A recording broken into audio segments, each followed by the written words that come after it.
34-year-old Sandra Bullock was used to being on the go and all over the map nearly 24/7. Then, on location in Georgia to shoot Forces of Nature with Ben Affleck, she discovered another home. The narrative of the film is the trip goes all the way down the eastern seaboard. And they stopped in Savannah for a part of the shooting, and she really fell in love with it. Savannah is like nothing on this planet, and so we felt like time stopped when it went into that place. And the characters and the people were incredible.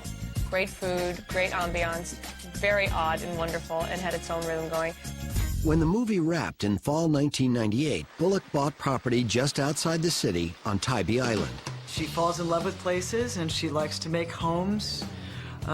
She has homes all over the place. We have a joke that every single one of her houses is perpetually under construction because there's always something going on. Nothing's ever completed. It's always being changed and modified. She could just design and redesign homes, man. That's what she does so well. Buy her an architectural digest, and that'll get her really excited.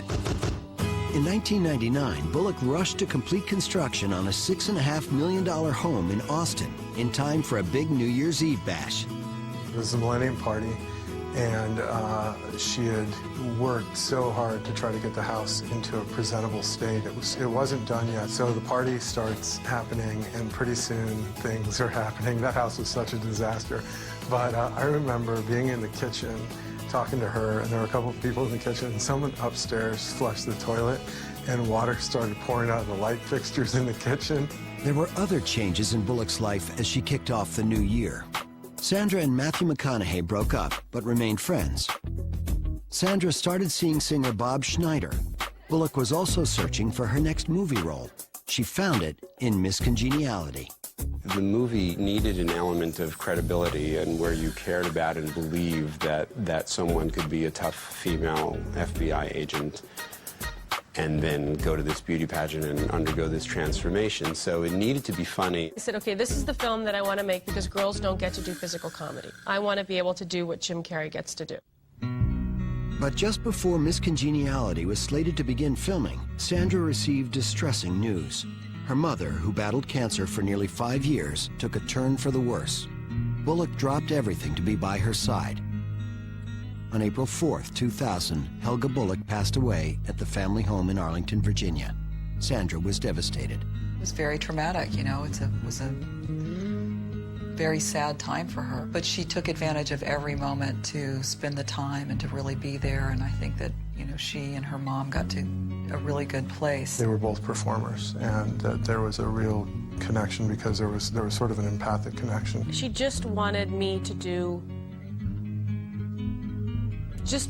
to really do work that I was proud of and that I enjoyed. A month later, Bullock was back on set. I don't know how healthy it is, but you have the luxury of being immersed in work. And that's probably one of the reasons I did what I did, and just, so every minute of the day was filled, and you had something to do. And that's what you do, you know. It's like, but it didn't stop me from having my moments where I was just, I took my time. It wasn't for the crew. Okay, I'm gonna have a meltdown and I'm gonna start crying. Let's cry together. Miss Congeniality opened in December 2000 and became the first bona fide hit for Sandra's production company, taking in more than $100 million at the box office. You think I'm gorgeous? What? I don't think you're gorgeous. You think I'm gorgeous? You want to kiss me? You want to hug me? Look, I think McDonald is more feminine. I'd rather kiss him. You want to love me? You want to hug me? You want to smooch me? You want to...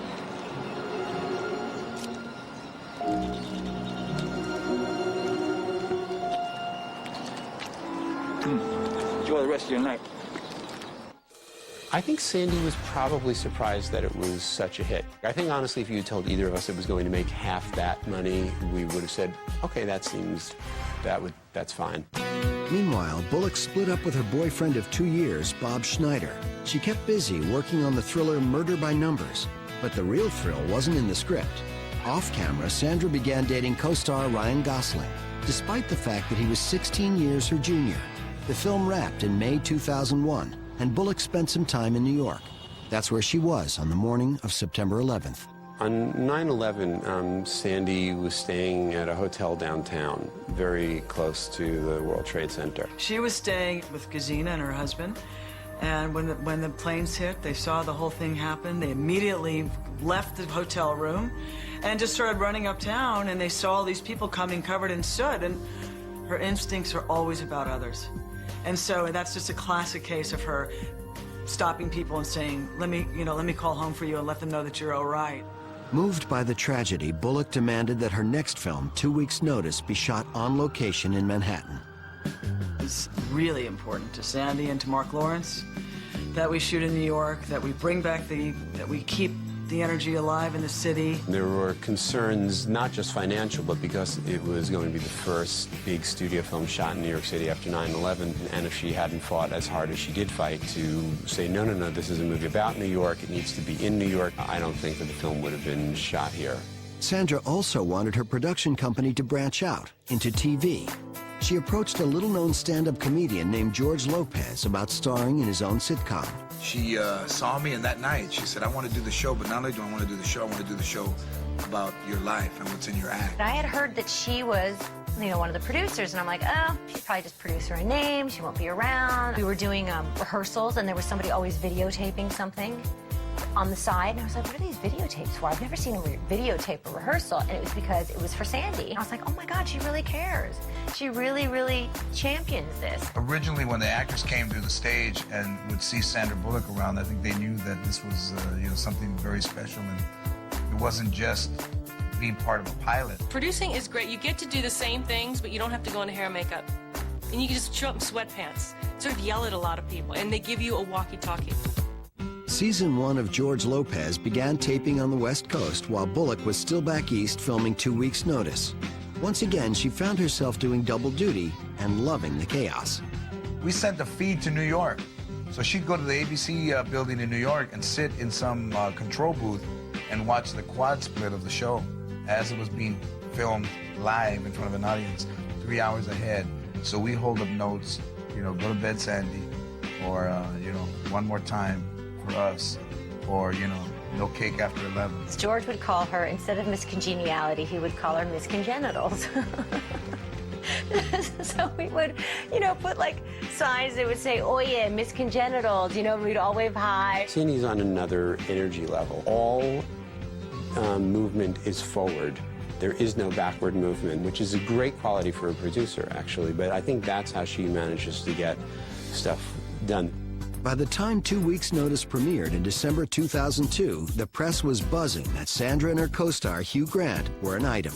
I love working with Hugh more than anyone I've ever worked with in my life because his work ethic is unbelievable and unparalleled. I've never seen anyone who knows what he does well and fights for it to be better. The first time I met her in the flesh, I thought, wow, she's really hot. If you do a film, especially a romantic comedy, and I've done a few, there will always be the two stories, that you love each other and that you hate each other. And there's nothing you can do either way to deny either of those stories. Sandra was still dating Ryan Gosling, but Grant did have a big effect on the actress. I have to say, I cannot imagine myself doing another romantic comedy, and I have Hugh to thank for that because he brought out the best in me in a work situation that I never realized existed within myself. I did this finally 100% the way I wanted to. Close that book. Coming up, a monster romance. Here's this tattooed biker badass guy out there. So initially it was like, what are you talking about? You're gonna go out on a date with him?